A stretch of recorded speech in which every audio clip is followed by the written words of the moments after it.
राजस्थान के रेगिस्तान के बीच सुनहरी रेत पर खड़ा था एक भव्य किला, सोनार किला। सूरज की रोशनी पड़ते ही यह किला सोने की तरह चमक उठता था, इसलिए लोग इसे सुनहरा किला कहते थे। कहते हैं सदियों पहले इस किले में राजा रावल जैसल राज करते थे। वे बहादुर, न्यायप्रिय और अपनी प्रजा से बहुत प्रेम करने वाले राजा थे।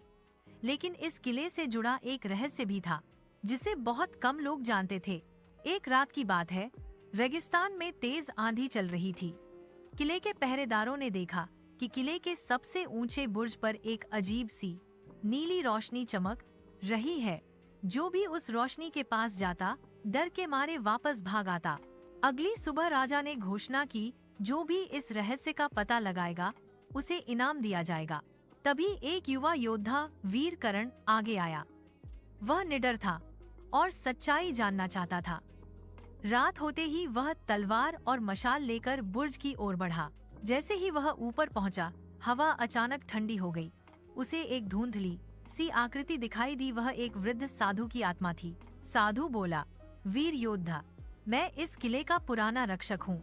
वर्षों पहले खजाने की रक्षा करते हुए मेरी मृत्यु हो गई थी।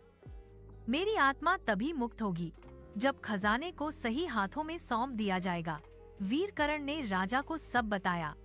राजा रावल जैसल स्वयं उस स्थान पर आए और खजाने को मंदिर व प्रजा की भलाई के लिए दान कर दिया। जैसे ही खजाना दान हुआ, नीली रोशनी हमेशा के लिए गायब हो गई। रेगिस्तान की हवा शांत हो गई और साधु की आत्मा को मोक्ष मिल गया। तब से कहा जाता है, सोनार किला सिर्फ पत्थरों का ढेर नहीं, बल्कि त्याग, साहस और रहस्य की जीवित कहानी है।